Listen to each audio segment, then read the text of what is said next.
Hestia, the virgin goddess of the hearth, home, and family, had an interesting background in Greek mythology. She was born to Titans Cronus and Rhea and, like her siblings, was swallowed by her father out of fear. It was only after her brother Zeus forced him to disgorge his children that Hestia became one of the 12 Olympian gods and goddesses who would rule the cosmos. After becoming an important part of the Olympians, Hestia purposefully withdrew from prominence in myths. Refusing to marry, she remained an eternal virgin, devoting herself to the hearth of Olympus instead. Her dedication to the safety and comfort of home life made her an essential goddess in ancient Greek culture. She was the goddess of sacrificial fire and was given the first offering at every household sacrifice. When a new colony was established, a flame from Hestia's public hearth in the mother city would be carried to the new settlement. One day, while Hestia was tending to the sacred fire on Olympus, a young god named Hermes stumbled into her abode. The mischievous god had been out on an adventure and had grown lost in the wilderness. After Hestia welcomed Hermes into her home, the two started chatting. Soon, they were laughing and sharing stories as if they'd known each other their whole lives. Hestia found Hermes' wit and humor to be endearing, and Hermes was intrigued by Hestia's kindness and motherly nature. Despite the fact that the two had only met once, Hestia and Hermes had developed a deep friendship. From then on, every time Hermes returned from an adventure, he would make a beeline for Hestia's hearth, eager to share tales of his travels and hear Hestia's wise advice.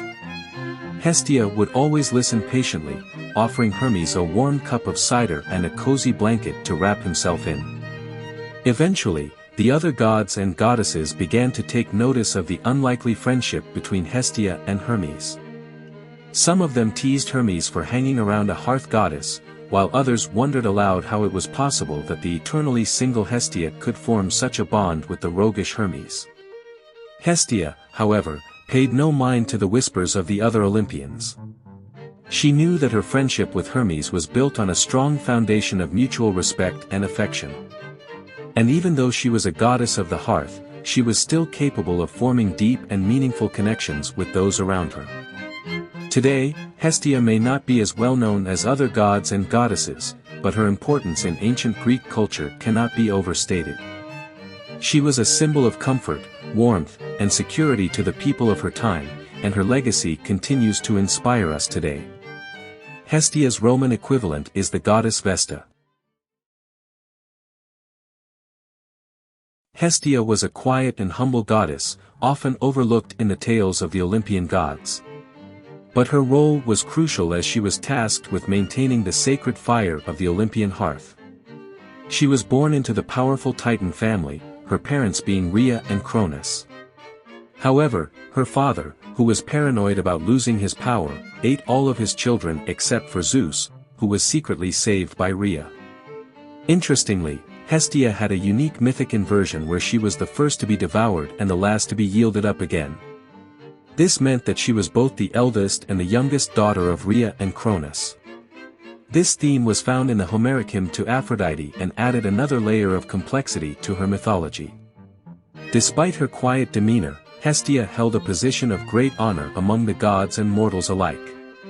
Her role in maintaining the sacred fire of the hearth was crucial, and she was revered in all the temples of the gods. Wherever food was cooked or offerings were burnt, Hestia's presence was felt. She was even considered the chief of all the goddesses among mortals. Overall, Hestia's story may not be as flashy as some of the other Olympians, but her importance cannot be overstated. Her quiet and dedicated nature made her an invaluable member of the gods' pantheon, and her legacy continues to be celebrated to this day.